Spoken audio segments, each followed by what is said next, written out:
Hi, this is Sean Bodley with IBM. I'm part of the Advanced Technical Skills team located out of Dallas, Texas.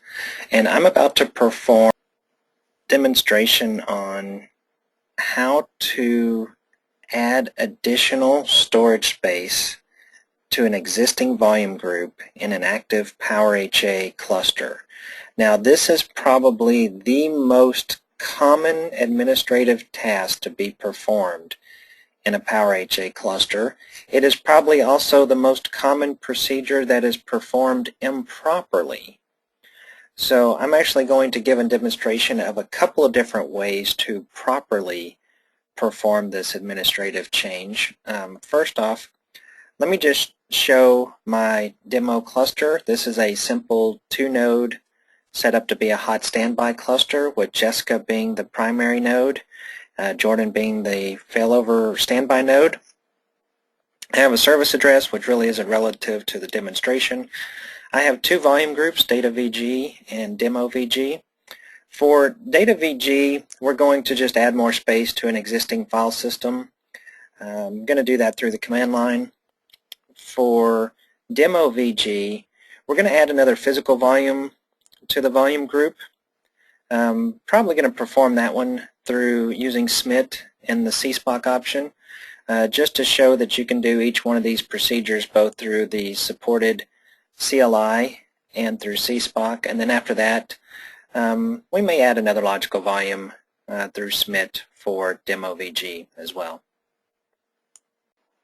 So a quick overview of the steps required is, first and foremost, the LUNs need to be assigned to the cluster nodes, and a PVID must already be known on the nodes. This is how PowerHA will determine that they are shared disks. So if your disks show up with none and none, manually run a changedev command to assign a PVID, and when you run it on one system, it will assign the PVID. Turn around and run the same command on each other node in the cluster, and it will find that PVID already exists, and it'll pull in that PVID for you. And then what I'm going to do is I'm going to actually show the SMIT method of performing some of these procedures, but I'm also going to perform some of them through the command line as well. So I'll show you how to do a little bit of each one through each option instead of just showing it all through SMIT or all through the command line.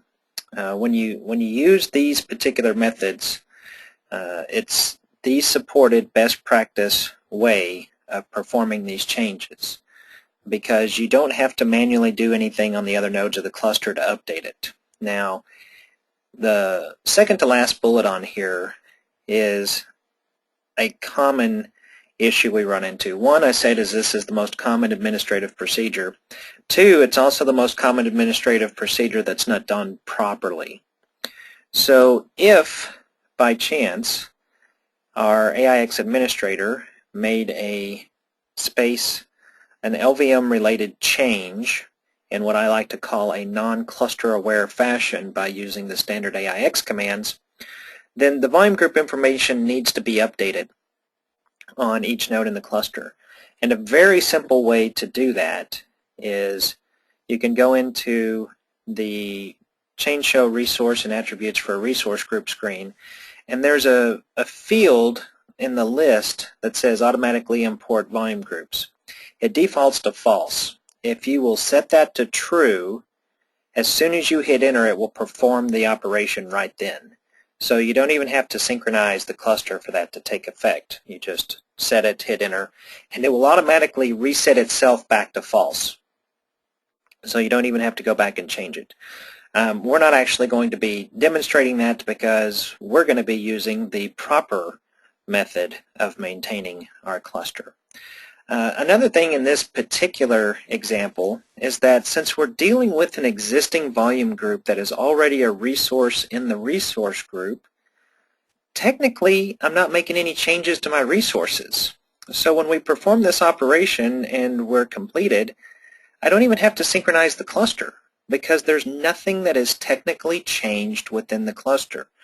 The reason for that is HA stores the resource information about the volume group, and any time it needs to perform any operation against that volume group, it dynamically gathers the information of what comprises that volume group. So it's not like when the cluster starts, it knows how many logical volumes or file systems or what the sizes of those are, and it doesn't store it.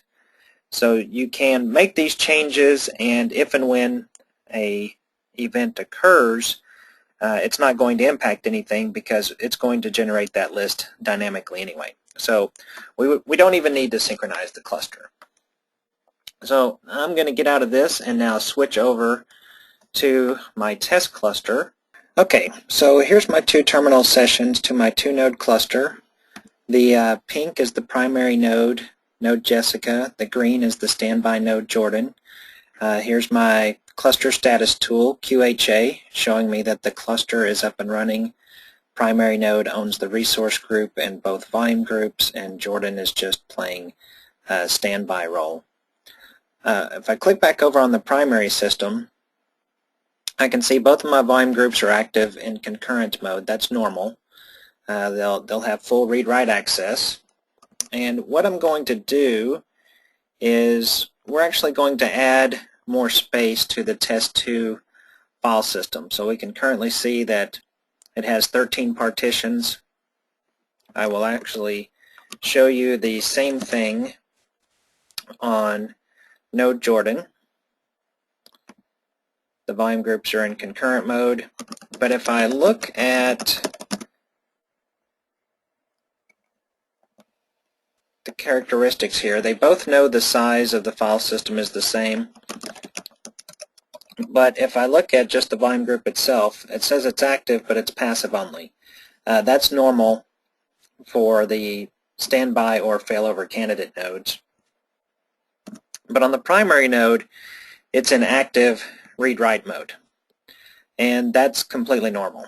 So what I'm going to do is I'm going to add more space to the existing file system of test2fs, and then show you that the space is automatically added on the other side. Now I'm doing this using the CSPOC CLI, and here's the full path for it. All of the commands start with CLI underscore. So it looks just like the regular AIX LVM commands, but with CLI underscore in front of it. So in this case, we're going to run the CLI CHFS, and since I've actually run it recently, I'm just going to recall the command. So you can see here the syntax is the same, just -a, and I just did a +1, which it'll round up to the nearest increment. So in this case, it's just going to add another logical partition for us. So I go ahead and run that on Jessica. Now when you're making volume group and logical volume changes, if you're running it from the command line, it should always be executed from the primary node, which has the volume group up in active mode.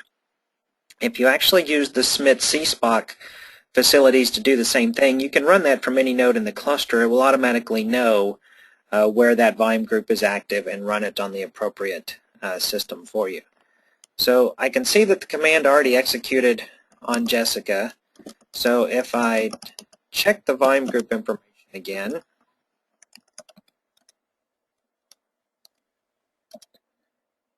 we can now see that it's 14 partitions in size. And if I go over and look on node Jordan,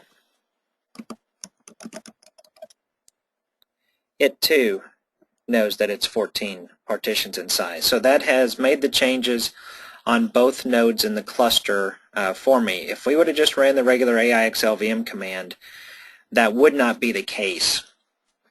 It can work in some situations for logical volume, but it does not update for file system.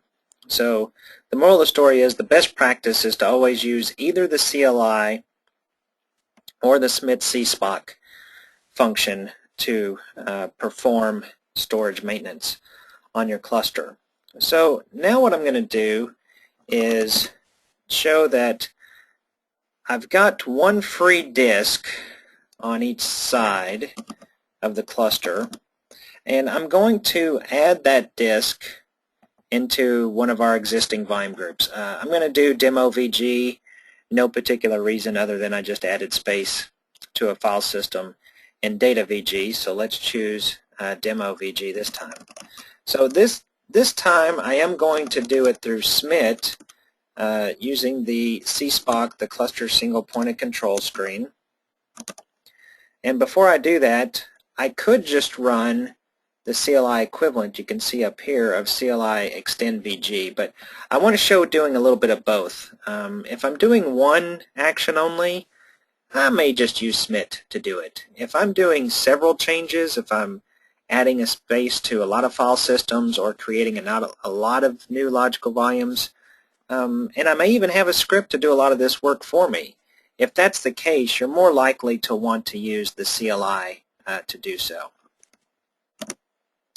So SMIT CSPOC is the shortcut for systems management. I'll choose storage, volume groups, and it sounds a little bit funny, but I actually choose this option to set characteristics of a volume group, but that is where the option is to add another volume into an existing volume group. Now once you hit enter here, it actually will pull the resource groups to find out what volume groups are part of which resource group, and then it'll give you a list, and you just choose off the list which one you want. In our case, we want demo VG. The next thing it does is it's actually doing a discovery to find out what are shared disk between the nodes that are currently not part of a volume group and have the PVID present. This F111 you can see for HDisk2, that's what is used to help determine that it's a free shared disk, and it says none over here. Now if for any reason that disk does contain VGDA, volume group descriptor area information, but the AIX-ODM does not show it, then this will fail because it'll come back and say this is already a VG member, it's just not imported.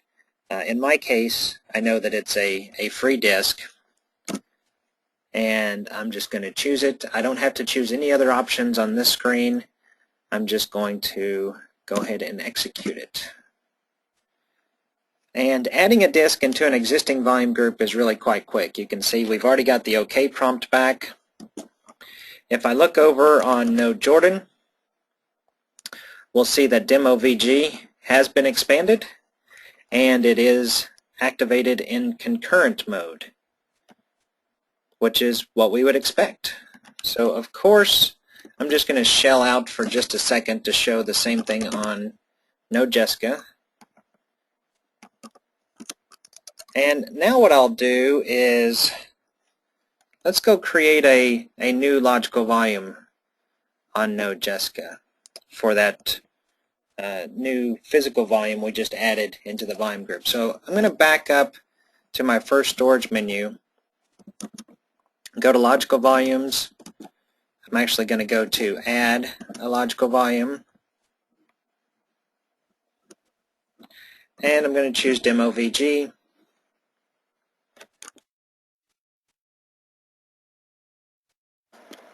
Now in this case, since I just added HDisk2, I only want to use HDisk2. And we could say however many partitions we want, and we'll name this demo CSPOC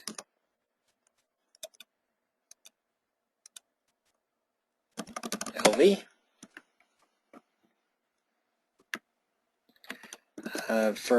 We'll choose JFS2 here. Now, you may actually choose the position and the range. For the demo, it's not really relevant. You can set these characteristics for whatever is appropriate in your particular environment. So I'm just kind of scrolling down here and showing you all the options that are available.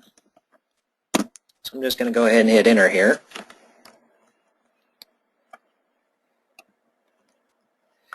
And so demos CSPOC LV says it's been created. Now let's look on node Jordan, and there it is.